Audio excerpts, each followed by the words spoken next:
Hey guys, it's Mitch. How's it going? So for the first time, we're actually going to check out a post-image Liefeld book. Kind of, anyway. I mean, he's kind of vaguely involved in it. It's more of a Chap Yape, Eric Stevenson book. But we're going to take a look today at WARCHILD #1. So just before we get into it, if you enjoy the channel, if you feel like you might want to help out a little bit, go subscribe on my Patreon. Links are in the description. Gives you early access to everything I do. Helps out the channel, helps to buy new comics. So yeah, this is early 95. This is Maximum Press. And Maximum Press appears to be something that Rob released concurrently when Extreme Studios was still up. This was the thing that confused me, was I thought Maximum Press was the thing Rob moved to immediately after he got booted out of Image, which was not too long after this, I don't think. No, he did start them concurrently, where he could have comics that were away from Image. I think that was one of the things that got under the rest of the Image creators' skin. So that, Rob Liefeld apparently using Image funds for Extreme Studios projects, which didn't sit too well, and trying to poach other Image creators' artists. Rob has kind of explained all of that stuff from his perspective, and honestly, I'm willing to give him a little bit of the benefit of the doubt. He's explained the whole thing with the using the funds where apparently somebody was sending checks somewhere and it was set up as like a repeating transaction, and then it turned into a clerical error where it should have been stopped and just nobody realized that should be stopped. I can kind of see that. The poaching of the artist, from what I understand, was Michael Turner, where he was trying to get him to, to leave. I don't know necessarily to leave Top Cow. It doesn't sound like, maybe just, like chip in a little bit.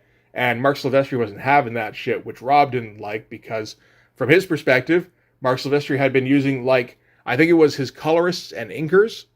So it's kind of like, why can't I use your pencilers? I mean, you know why, because, like, the pencilers are the draw.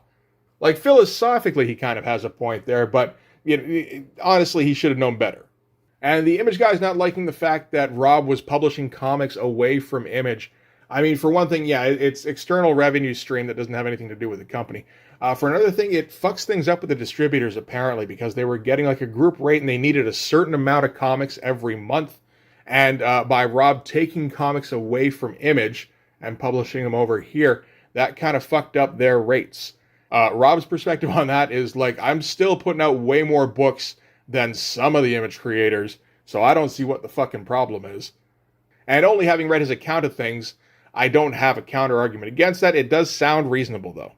So this is WARCHILD #1. This is among the first wave of Rob's new titles, which include titles like Evangeline and a bunch of stuff I've never heard of. Well, no, it had Black Flag, too. I have heard of that. It doesn't look particularly good, but it has it.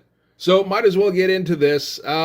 We can start with the cover here. This is the Rob Liefeld variant. The issue is going to be penciled by Chap Yape, which is a step up, really, from Rob, at least at this time, because Rob, of course, if it's not a cover, Rob's all about slacking off these days. And Chap Yape will at least put in the line count. The cover here, for Rob, not too bad. There's actually a fair amount of effort in, as far as I can tell. This is kind of a classic Rob pose here, the ridiculous leap. Not good in terms of composition, but hey, at least it's not just a dude standing there trying to look mean. So yeah, not too many problems with this, at least. Alright, so, creator and writer, Rob Liefeld. I don't know what writer means in this case. I guess it's just general plot, and I don't mean like plotting. He's not doing thumbnails, I don't think. Or, he would take a breakdown's credit. I think this is just him kind of giving a very rough outline to Eric Stevenson on what he wanted to happen in this, which isn't going to be a whole lot. Pencils and story by Chap Yape. So, probably Marvel Method. Script, Eric Stevenson. I don't think anybody says say your prayers in this, but they do say a whole bunch of other shit they really don't need to. Inks, Jonathan Sabal, and Danny Meeke. So, Danny Meeke's pretty good at least. And, let's see, a bunch of colorists, and Kurt Hathaway doing the lettering. So he's brought over, like, most of his guys. I wonder if Merritt's in there somewhere. I don't think Merritt ever got a Maximum book. Oh, and looking at for Maximum Press, publisher Rob Liefeld, director of licensing Sherry Liefeld, which is his wife, and marketing and promotions by Paul Scott, otherwise known as Rob Liefeld. Rob is still just making up people to make it sound like he has a bigger studio than he does. So, okay, we're going to start out far beyond the realms of space and time, which is meaningless. We start out with a wizard here who's just sent somebody away via some kind of teleportation spell, and someone sneaks up behind him who apparently is his old apprentice. And he's come to kill his old mentor. So we're going fucking Star Wars because nobody's seen that. Nothing particularly useful in the exposition, just, bunch of shit talking. The art looks pretty decent. And, all this stuff around here with, I don't know, just people standing and talking, because that's what you do in a comic that Eric Stevenson's going to script. They stand and talk a lot. All looks fine. Yeah, Chap Yape around this time has gotten to be pretty good. There's going to be a few moments in this that start to look kind of awkward. I think closer to the end, really, when maybe he's having to go a little bit faster. But yeah, no, he's gotten to the point where he's not a bad penciler at all these days. So, more kind of shit talking, and then he assaults the wizard with some kind of blue lightning energy, and the wizard has a little shield spell here. This has almost a Platt energy to it. It's pretty good stuff. A whole bunch of speed lines going on, a whole lot of just stuff crackling off everywhere. A lot of intensity. And he keeps assaulting the shield. The shield eventually buckles, and I think he kills the old man, probably. But even the whole, using the spread, the whole 2 pages to break up all the panels, that's also a very Platt kind of thing. Platt did come across to maximum with the rest of the guys. I wonder if he's helping out a little bit in layouts in some way. Just kind of giving some ideas. I have heard the stories that Stephen Platt liked to talk shit to the other artists about how they weren't anywhere near as good as him, which is correct, but it's not polite to say. I wonder if he was willing to help out Chap a little bit, though, because Chap's kind of the only other guy who kind of comes close to Platt. And, the dialogue, of course, is nothing but cliches. I have sat with the ancient ones. They have taught me all that you could not. It's like, no, they have led you astray and turned you from my teachings. And embrace your destiny, old master. And, it's just, yeah. Like, the plot is a cliche. All of the dialogue is a cliche. I still don't get why Rob still seems to think he's a pretty good writer. He doesn't have ideas for plots. He doesn't have ideas for scripts. He has concepts, which sometimes aren't bad, and are the kind of things you can build off of, but then he never builds off them. I may have said that once or twice before, though, so we don't need to get too far into that. So yeah, the evil guy has the good wizard at his mercy. The wizard does something with this gold disc, where it looks like he breaks it, so maybe closing the portals so the evil guy can't follow after him. And the evil guy follows... What's his name? I probably should learn his name instead of just calling him the evil guy. Oh, they don't say. No, they really don't. Okay. Evil guy it is. And from there, we're going to cut to a big splash of our WARCHILD guy in Los Angeles in 1995. Imagine that. Pretty big splash. Bigger dudes. I don't know what the hell is going on here. These guys are swollen to all hell. This is like going beyond Platt. It looks like somebody stuck a tube into their tunics and just like pumped them full of air. So anyway, this is our WARCHILD sword, and this is his like knight companion protector guy, Stone. And the little girl that Stone is carrying around is Merlin. So, okay. So this is all based off of an idea that I think Rob was bandying about with Alan Moore, where, like, I'm trying to remember, I think it was something like a page boy would get teleported to present day, America, probably LA, and something would happen. Like, he wasn't supposed to be teleported, somebody else was supposed to be, and it was going to be called Sword and Stone, which Rob was very excited about, because that sounds like something you can sell in Hollywood. And that all fell through. I'm sure a lot of the ideas that Alan Moore came up with while earning $10,000 a script from Rob probably fell through. It's a decent splash, though, so that's all right. So from there, Sword and Stone and Merlin just kind of go stomping through some shitty-looking part of L.A. Like, he didn't draw it shitty. It's one of the shittier areas. And Stone marvels at the differences between the world he's used to and the world he finds himself in. And I guess that's a page. It all looks fine. Not too much that stands out as bad, although I don't know about this girl. I think Chap Yates still has a problem with drawing girls and women. She didn't look too great on the previous page. Up here, like it looks okay. That's about it though, and it doesn't really maintain any kind of decent quality level. And we're gonna get an ad for Rob Liefeld's Supreme, still being published by Image Comics. Probably not for too much longer though. And then we're gonna get a bit of backstory because we're so invested in these characters. This is the problem: is that at this point, this feels a bit like it's plotted again like a movie, kind of like Protectors #1 was. So we get a little bit of action that seems unrelated to everything else at the beginning, a flash of our characters in present day, and then we learn more about the characters that we don't care about yet. And not a whole lot goes on these pages. So this is, I think, the main guy, Sword, which I don't think I've said yet, is a pretty terrible name. And he's getting bullied by some other kids. Look like they might be nobility or something, I'm not for sure. And then some girl comes to his rescue. This is Gwendolyn.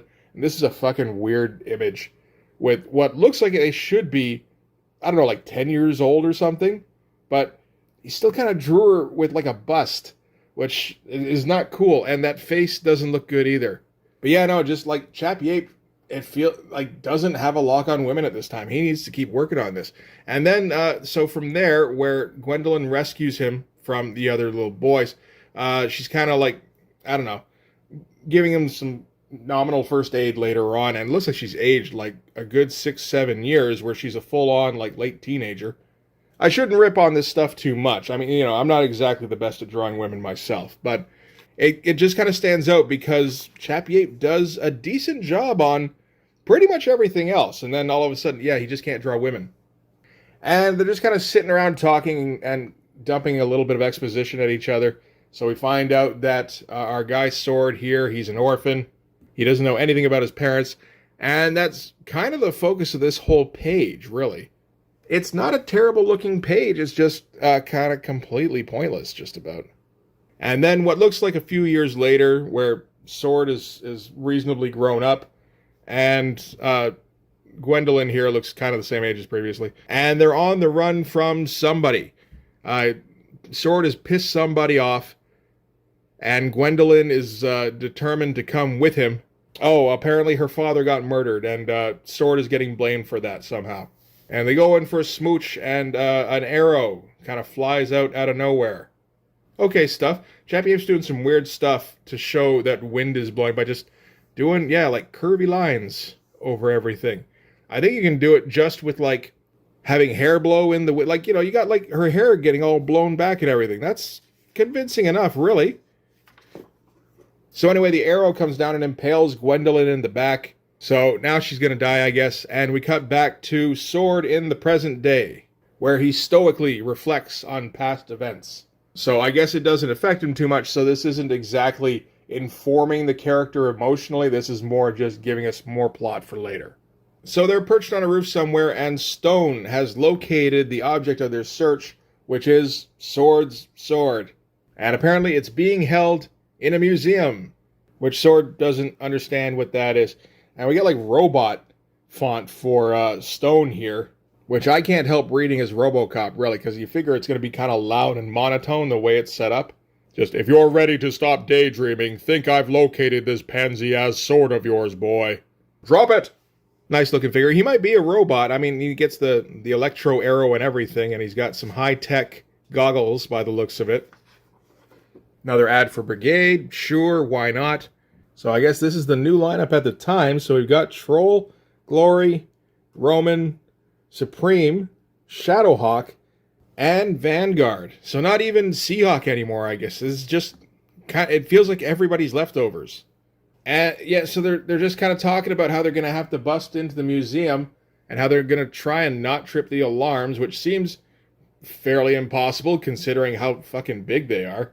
Again, nice amount of rendering. Like, Chap Yates doesn't really take a page off.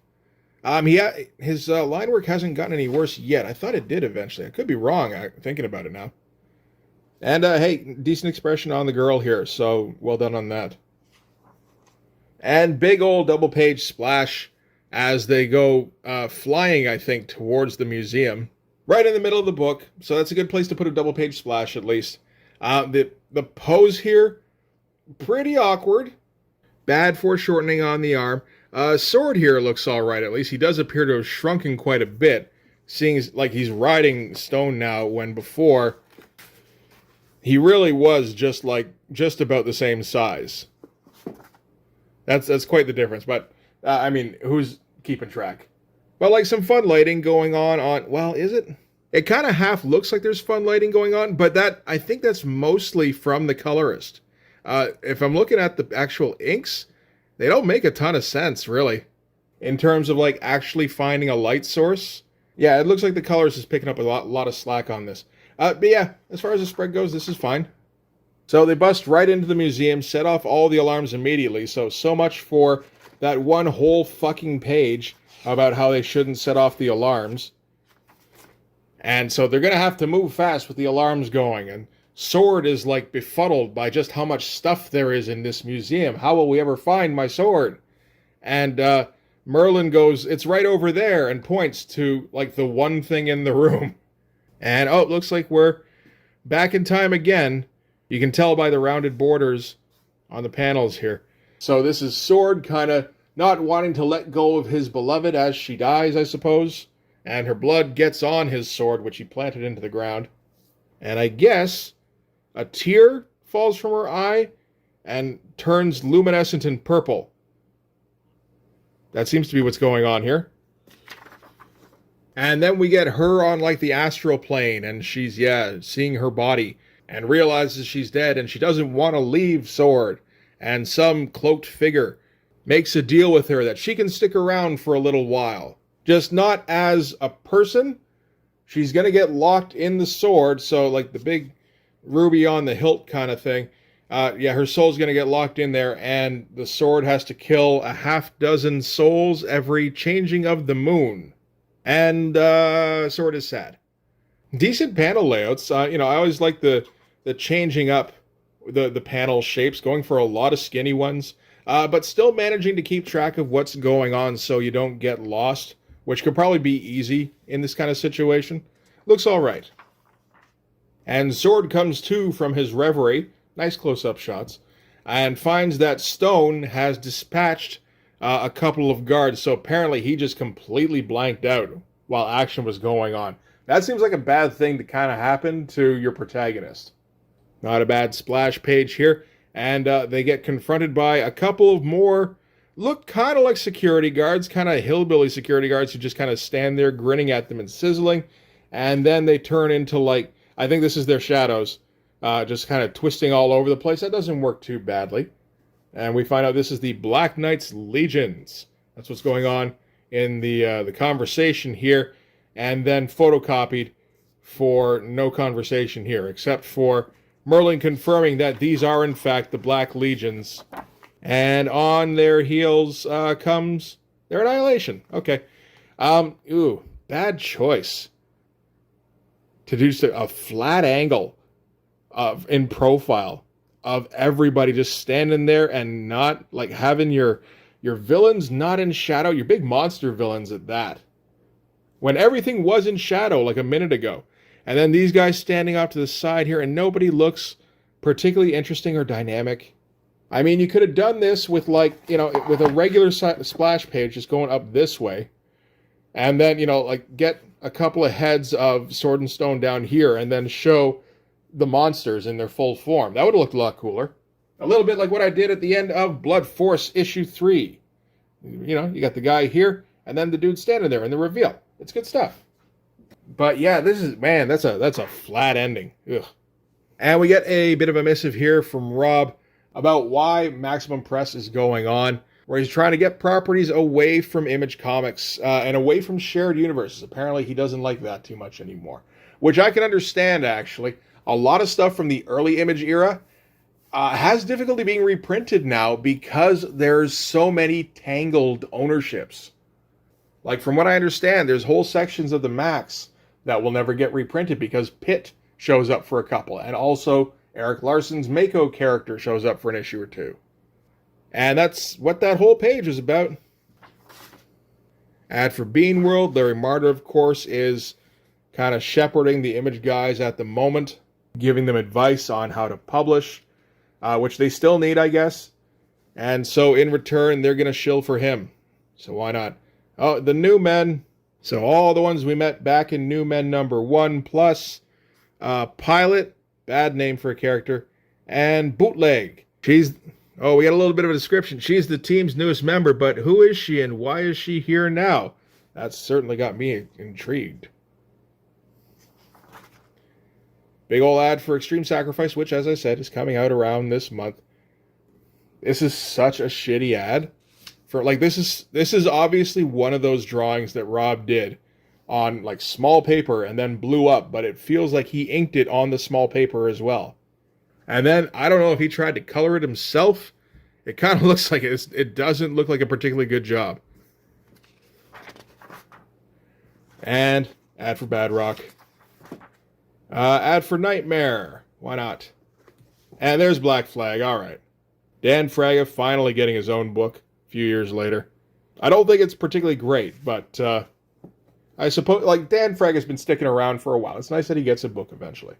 So yeah, that's it for WARCHILD #1. Man, that was a shitty read.